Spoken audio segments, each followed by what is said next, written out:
Politically Awami League জাতীয় party politics থেকে নাই হয়ে গেছে।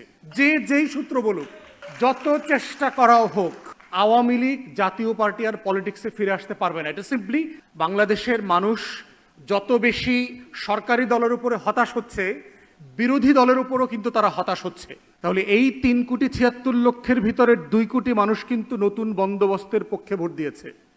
পলিটিক্যালি আওয়ামী লীগ জাতীয় পার্টি পলিটিক্স থেকে নাই হয়ে গেছে। যেই সূত্র বলুক, যত চেষ্টা করাও হোক, আওয়ামী লীগ জাতীয় পার্টি আর পলিটিক্সে ফিরে আসতে পারবে না। এটা সিম্পলি প্র্যাকটিক্যাল না, হিস্ট্রি রাষ্ট্রবিজ্ঞানের কোনো ডেফিনেশন এটা পড়ে না। এবং তার এই ভোট তো অ্যাবজর্ভ হয়ে যাচ্ছে। যারা এতদিন আওয়ামী লীগকে ভোট দিয়েছে এতটা বছর, সেই মানুষগুলোর একটা বড় অংশ এবার নতুন প্রতীকে ভোট দিছে না? খেয়াল করছেন? প্রতীকে ধরেন যারা গত 40-50 বছর ধরে বিভিন্ন প্রতীকে ভোট দিয়েছে, এই প্রথমবার কোটি কোটি মানুষ সেই 50 বছরের প্রতীকের বাইরে নতুন করে ভোট দিয়েছে প্রথমবারের মতো। যারা নৌকা, ধানের শীষ এবং লাঙ্গলের বাইরে ভোট দিয়েছে, এই সংখ্যাটা কোটি কোটি না? কোটি কোটি মানুষ ভোট দিয়েছে। বিএনপিকে যারা ভোট দিয়েছে তাদেরও আমি অঙ্ক কষে দেখিয়ে দিয়েছি, এটার একটা বড় অংশ হচ্ছে আপনার নতুন বন্দোবস্তের পক্ষের বিএনপি দেখতে চায় সে। কিভাবে দেখেন?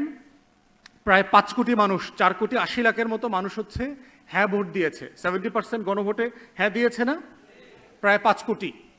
বিএনপি ভোট পেয়েছে কত? জামাত জোট কত পাইছে? 2,80,00,000, 3 কোটির মতো ধরেন। তাহলে যেই 5 কোটি মানুষ হ্যাঁয়ের পক্ষে ভোট দিয়েছে, সেখানে ধরে নিলাম জামাত জোটের সবাই এই 3 কোটি হ্যাঁয়ের পক্ষে ভোট দিয়েছে সবাই। তাহলে আরো 2 কোটি মানুষ বাকি থাকে না? এই 2 কোটি কোত্থেকে আসছে? বিএনপি ভোট পাইছে হচ্ছে 3,76,00,000। তাহলে এই 3,76,00,000 ভিতরে 2 কোটি মানুষ কিন্তু নতুন বন্দোবস্তের পক্ষে ভোট দিয়েছে।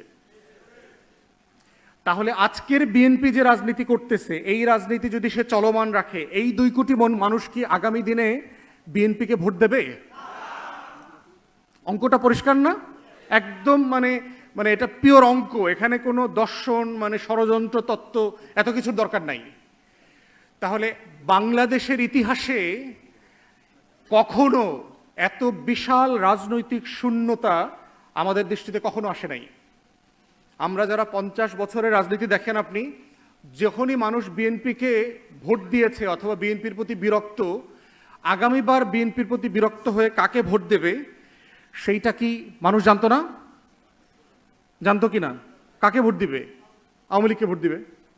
আবার যখন আওয়ামী লীগকে ভোট দিয়ে বানাইছে, আওয়ামী লীগের প্রতি যখন মানুষ বিরক্ত হয়েছে, তখন সে আগামী নির্বাচনে কাকে ভোট দিবে ওইটা মানুষ জানতো কি না? কাকে ভোট দিবে? বিএনপিকে। এখন এই অপশনের জায়গাটাতে খালি আছে জায়গাটা। বিশাল সংখ্যক জনগোষ্ঠী সিদ্ধান্তহীনতায় ভুগতেছে, যাদের একটা বড় অংশ বিএনপির বাইরে ভোট দিতে চায়, আবার ধর্মীয় রাজনৈতিক দলগুলোর সাথেও তারা নিজেদেরকে অ্যালাইন করতে পারতেছে না। আছে না এরকম লোক সমাজে? এবং জুলাইকে কেন্দ্র করে বাংলাদেশের 47 বলেন, 71 বলেন, 90, 24 আমার ইতিহাসের শত শত বছরের যে লড়াই, এই লড়াইকে সামনে রেখে নতুন একটা রাজনীতির বিনির্মাণ হতেই হবে। রাজনীতির শূন্যস্থান খালি থাকবে না। এবং এইটা দেখবেন আগামী 6 মাস 1 বছর পরে এই বাস্তবতাটা আরো বেশি পরিষ্কার হবে। বাংলাদেশের মানুষ যত বেশি সরকারি দলের উপরে হতাশ হচ্ছে, বিরোধী দলের উপরও কিন্তু তারা হতাশ হচ্ছে। কারণ বিরোধী দল যেই লেভেলে সরকারকে জবাবদিহিতা করার কথা, তাকে প্রশ্ন করার কথা, তাকে সংসদের বাইরে ধরবার কথা, সেই জায়গাতে জনগণের প্রত্যাশা তারা পূরণ করতে পারছে না। এই যে শূন্যতার জায়গা, বিএনপির সরকারের উপরে বিরক্ত এবং সরকার বিরোধী যারা আছেন, বিরোধী দল, তাদের উপরে তাদের প্রত্যাশার সংকট, এই 2 জায়গার মাঝখানে হচ্ছে একটা নতুন রাজনীতি তৈরির বিশাল জায়গা খালি পড়ে আছে।